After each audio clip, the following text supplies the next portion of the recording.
So let's move on. And our first item of business is a report from the MPC study on Arctic research. I'd like to call on Rex, chair of the committee, who will review the progress of the committee to date and their schedule for completion. Rex.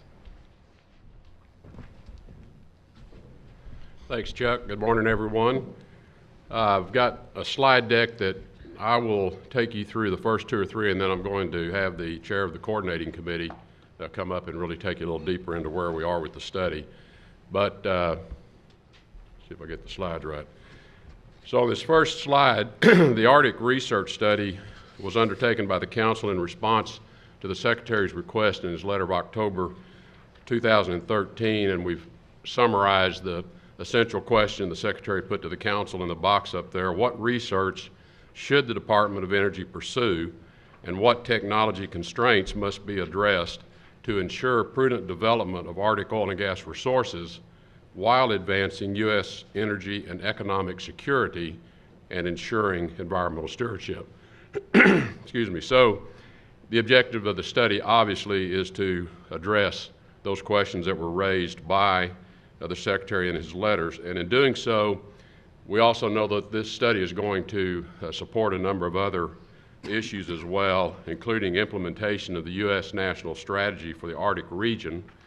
It is going to provide input to and inform the Department's undertaking of its quadrennial energy review, which is also going to be dealing with technology elements as well. And it's going to provide some context, we think, that will be important to the United States, assuming the chair of the Multi-Nation Arctic Council, which begins in 2015, that chairmanship. We are on target to complete the study. We committed to the Secretary that we would deliver this to him no later than the end of the first quarter of 2015 in order that it could be used to address and inform those areas that I just highlighted to you. And in fact, I also committed to the Secretary I'd give him some headlines of the study early in the year, and of course he's going to see some of that today. So in undertaking the study to address those questions, we've segmented into two portions in terms of scope. First is a proven development section, and the second then gets to the research and technology areas themselves. And we think it's important in the proven development section, which is really going to be contained in the first chapter, is to provide a landscape, try to put a picture on the wall of what we already know, so that there's some context for the remaining part of the research areas. Did we lose sound? Yeah.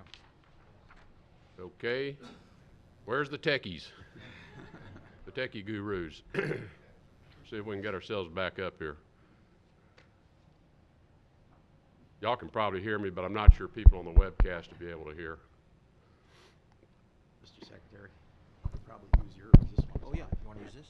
Is that one live? Let's see. We'll find out. Just see if, there we go. Is this one live? Yep. There we go. So it's just a bad microphone. Well, that was easy. Secretary's good, isn't he? I had some help. He's I couldn't figure it out myself. technology wizard. We never knew it. Okay, so the prudent... Oh, MIT, I should have, of course. It's the T. The prudent development part of the study, though, which will be contained in the first chapter, as I indicated, is really to provide some context for the rest of the study. And in that portion of the study, we want to provide some history of what we already have accomplished in the Arctic regions. The industry has a long history of almost a century of working in the Arctic, so we want to provide some context of what has already been demonstrated that is doable and capable of being done in the Arctic. We do want to provide context by giving a resource assessment so there's an understanding of what is the prize, what's at stake here in terms of the oil and gas resources, both in conventional, onshore, offshore, and unconventional.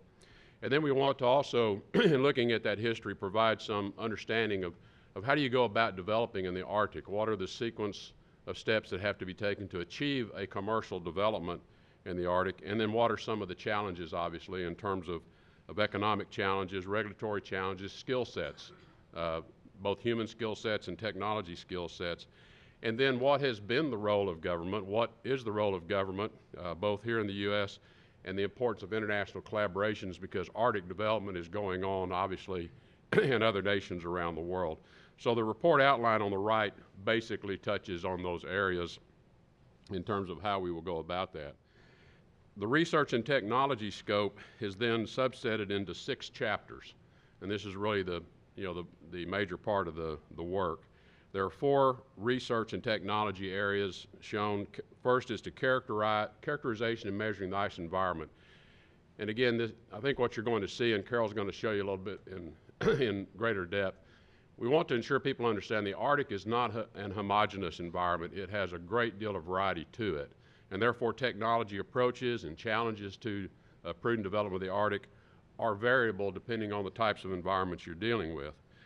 We want to delve into offshore exploration and development technologies. What do we know how to do? What are the extensions of technologies that are needed? And looking beyond that, what are the visions of things that will be required for us to be able to continue to develop in the Arctic? A big portion of the challenges in the Arctic obviously are logistics and infrastructure, not just the logistics and infrastructure directly related to Arctic development, but the fact that the Arctic is an area that's going to be used by a lot of commercial and military activities as well. How do you coordinate all of those? And then finally, oil spill prevention, control and response, critical aspect of being able to prudently develop in the Arctic. Then 2 areas of research that deal with the ecology and the human environment and what activities need to be undertaken to establish very sound baselines. I think one of the issues as we deal with these subjects that are important to everyone is that oftentimes we're opining without good basic data. There are a lot of views around the ecological environment, around the human environment. What activities could be understood to help us better understand, well, where are we actually starting from? What are the baselines? So then we can measure what impacts Arctic development may have going forward. So we think there's some real opportunities in this area, and the study will address those. So how are we going about this? Okay. Maybe somebody can advance the slide. There we go. So the study is organized, shown by this chart, obviously. I chair the study steering committee, which reports to you, the council. Carol Lloyd, who will come up in a second, chairs the coordinating subcommittee. And then you see the 3 areas that I just covered in terms of scope. So we have a prudent development working group. We have a research and technology working group for the technical and operational aspects of the Arctic development. And then we have the research and technology group dealing with the ecological and human environment. And then you see the boxes dropping down below that where we then have subject matter experts working in each of these areas. So we've gone one slide too far, but that's okay because this is where we have arrived. Now I do want to point out, and you see it footnoted at the bottom of this slide, we have elected to confine the study to dealing with conventional resources. Now we're going to size the unconventional resources, but what we believe is of greatest interest is going to be the development of the large conventional resource opportunities that exist in the Arctic. And many of the technology and human and environmental factors do overlap when you begin to consider unconventional development. But we feel the most urgent areas of understanding are really in the conventional resource area. So most of this study is directed at conventional resources. So I'm going to stop at that point. I'm going to ask Carol Lloyd to come up, who's chairing the coordinating subcommittee. Carol is a vice president at ExxonMobil Upstream Research Company in Houston/the Woodlands. And Carol's going to take you a little deeper into the study, and then we'll both double team to take any questions you have on that.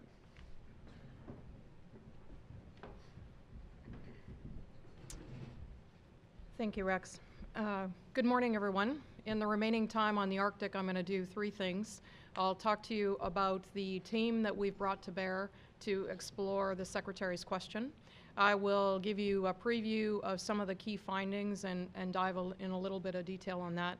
And then I'll conclude with forward plans and key dates to meet the target to deliver a study report to the Secretary at the end of March. So beginning with this slide, our total study participation is shown. Beginning with our study committee, we have members, council members from 31 organizations represented, And on the slide, you can see the makeup of those members in terms of industry, non-industry, and government. As noted on Rex's slide, to provide more hands-on and direct leadership to the coordinating subcommittee, we've established a steering committee of 9 of those members, and we've been meeting with them in the course of progressing the study and taking their guidance and counsel as we've conducted our work. The coordinating subcommittee is staffed with participants from 22 organizations. As noted in the subpoint, they're roughly evenly split between industry, non-industry, and government representatives. The Prudent Development team is led by Chevron, a fellow by the name of Bill Scott, who has over 30 years of experience in the Arctic. And Bill's team is made up of 40 members from companies and government. Technology and Operations is led by ExxonMobil. Jed Hamilton is leading that team. He's ExxonMobil's senior-most Arctic professional with over 30 years of experience. And on Jed's team, he's got 114 members from 40 companies, government, and academia. And then finally, the Ecology and Human Environment is led by Shell. He has 24 team members from 14 different companies, government, and academia. The total study demographics are shown on the bottom right. In total, we have 162 members from 31 organizations. You can see that just over half are from industry, roughly 20% from the federal government, and then participation from the state governments, NGO organizations, consultants, Alaska Natives, and academia. In total, the membership of the study that we're progressing represents a broad cross-section of interests and significant skill set in terms of Arctic experience. So very, very pleased with the total team that we've assembled to progress the work. The next slide, if I could just get you to advance them. The next slide talks about our efforts to reach out beyond the teams. And in the first bullet, it's described 2 technology workshops that were held with government, academia, and Alaskan Natives.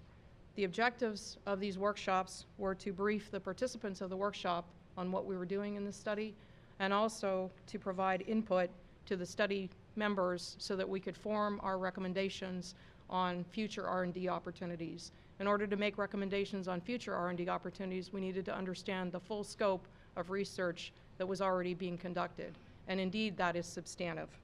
The first workshop is detailed in the second subpoint. It was a federal workshop held in September at Resources for the Future. It was attended by 56 participants, including 32 from government research organizations. And as an aside, many of these participants were unaware of research that was being conducted by their colleagues in areas that were directly related to their own work. So the participants in the workshop gained significant value in terms of understanding what others are doing in this space and also making contacts to further progress their work.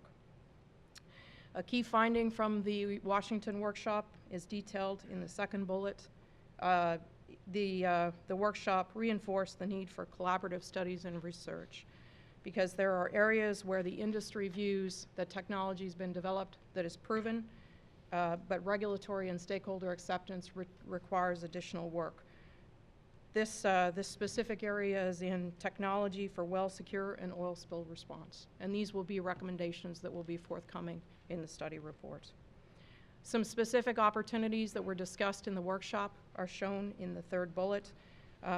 These opportunities include a study on the quantitative risks and benefits of different options for well secure, equivalency options that consider options to the requirement for a same-season relief well, discussion on the need for field demonstrations of options for oil spill response in ice, remote sensing technology for tracking spilled oil and species with a focus on the interaction of those species with oil and gas activities, and then finally the use of satellite measurements to measure ice thickness in support of ice management and operations.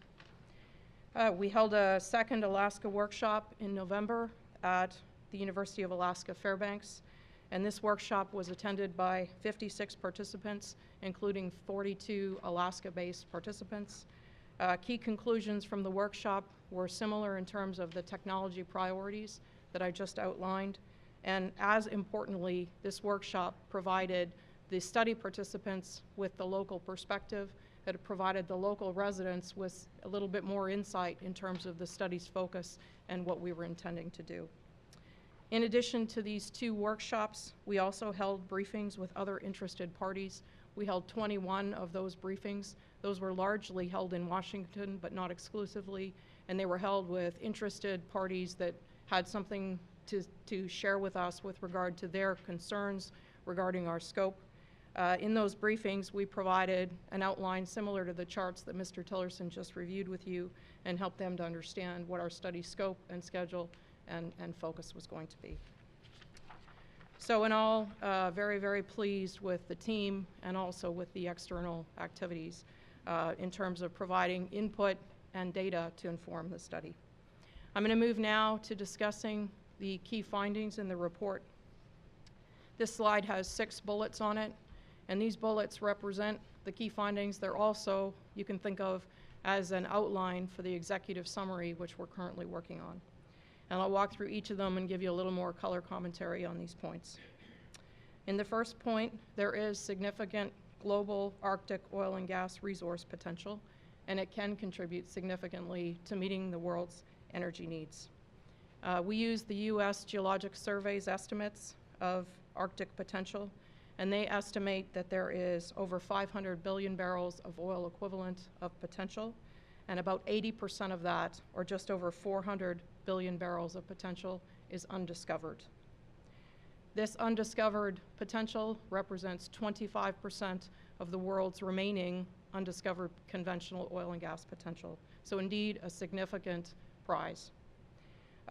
In terms of distribution by country, Russia has by far the largest, at nearly half of the potential, around 300 billion barrels of oil equivalent, and the U.S. is next largest, holding about 100 billion barrels of oil equivalent of potential.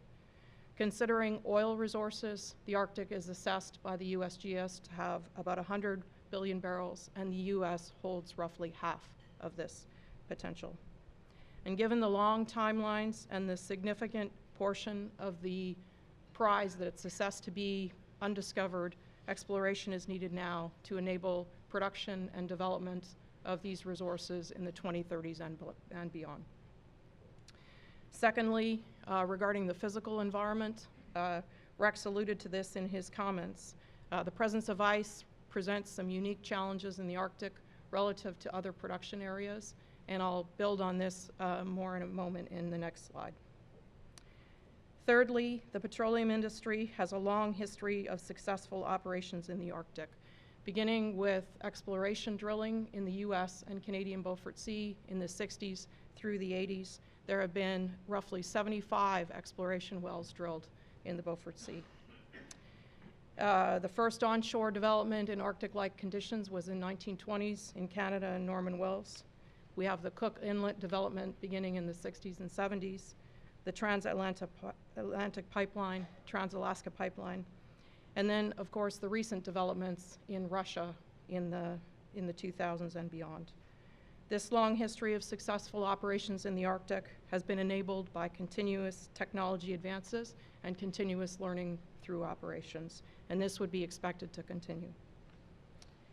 Fourthly, this is a key conclusion. Most of the U.S. Arctic offshore conventional oil potential is in less than 100 meters of water, which can be developed using existing field-proven technology, which has been brought to bear in other jurisdictions.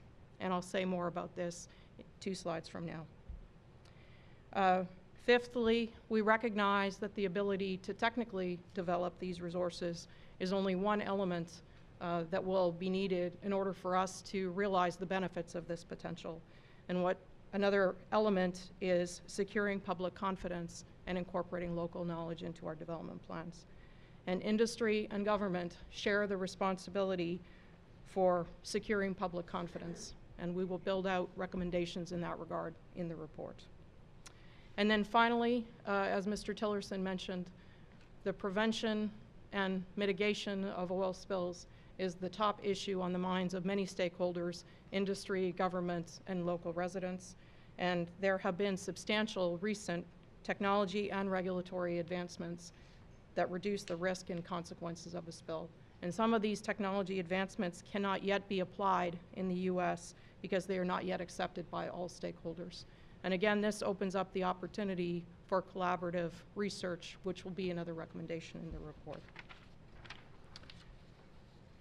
The next two slides, I will give you a little bit more detail on the physical ice environment, the physical Arctic environment.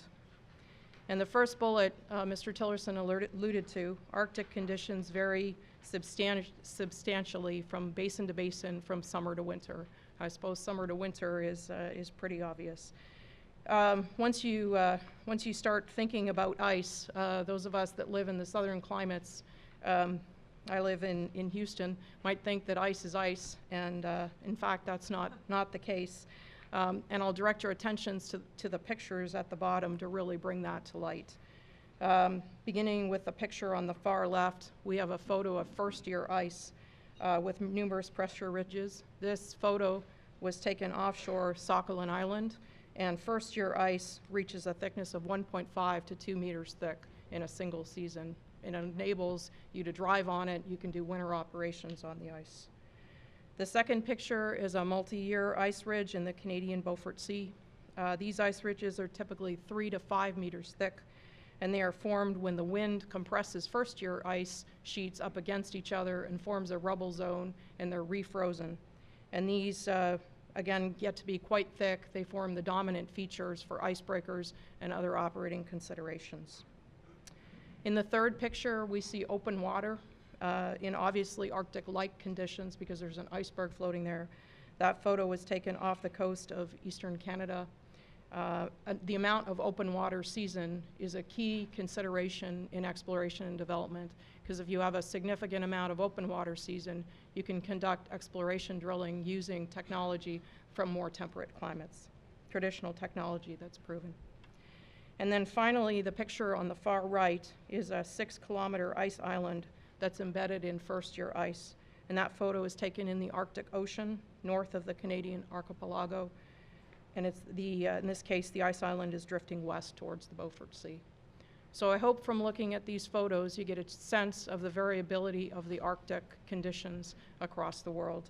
And that led us and the study team to consider how we might better characterize and explain this environment in a way that was easy to understand. And we came up with the depiction on the next slide. So there's a lot of data on this slide, but we're pretty proud of this product.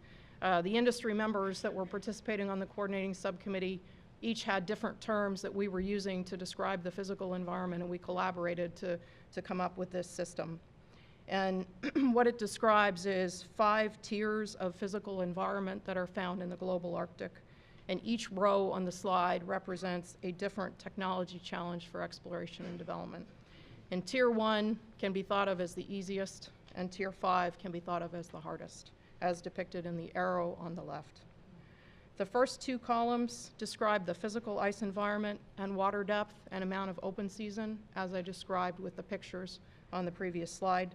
The first column is a description. The second column is an example where around the world that region, those typical ice conditions could be found.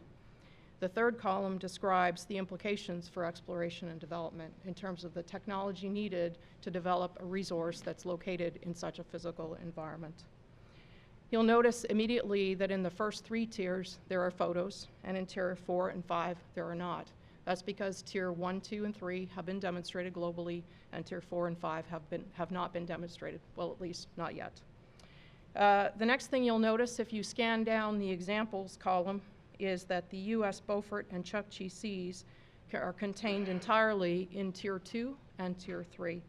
And indeed, 90% of the U.S. potential of the 100 million barrels that I talked about is in the U.S. Chukchi and Beaufort Seas in water depths of less than 100 meters, which is developable with proven technology.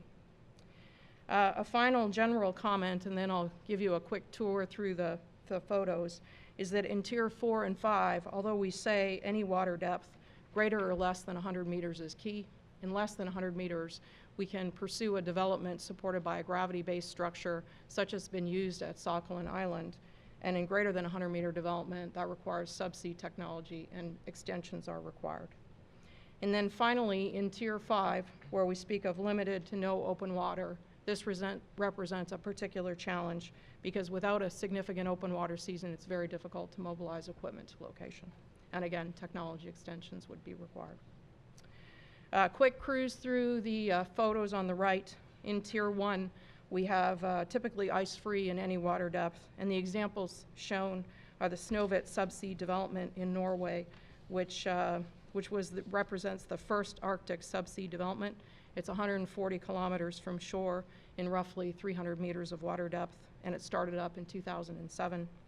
And then the Hibernia gravity-based structure, Hibernia discovered in 1979 in 80 meters of water, and is developed by GBS with ice-resistant platforms and an ice management system to detect and divert icebergs away from the platform. In Tier 2, we see photos of spray ice islands that were used in the Canadian and U.S. Beaufort in the near shore and shallow water. And that particular picture is taken in the mid-70s, 3 kilometers offshore and 3 meters of water. And then we see a photo of the North Star development, 6 kilometers northwest of Prudhoe Bay in 14 meters of water. It started up in 1985. Moving down to Tier 3, we see a picture of the Canmore Explorer 2, a drill ship which was used to explore in the Canadian Beaufort in the 1980s in water depths up to 500 meters. And then finally, we see a picture of the Sakhalin 2 GPS, which is a development platform off the coast of Sakhalin Island, 16 kilometers offshore in 50 meters of water. The Sakhalin fields were discovered in the 1980s, and these started up in 2009. And gas from this development feeds an LNG plant and is exported. That's all the comments I have on this slide, and it will be developed and explained in great detail in the report. My last slide then highlights the key dates as we're moving forward. We're very pleased with the team and the progress we're making. I hope you will see similarly from the materials that I've shared with you today. We're on track to complete the study and deliver the report to the Secretary by the end of March. Currently, the coordinating subcommittee and the task teams that I showed you are working hard on revision 3 or 4 of their chapters and the executive summary. And then after the new year, we will begin our reviews in the latter part of January and early February with the steering committee, and then beginning in mid-February with the study committee, and then culminating at the end of March with a review with this group. And we look forward to the builds and guidance from our leaders as we go through these reviews. That concludes my remarks.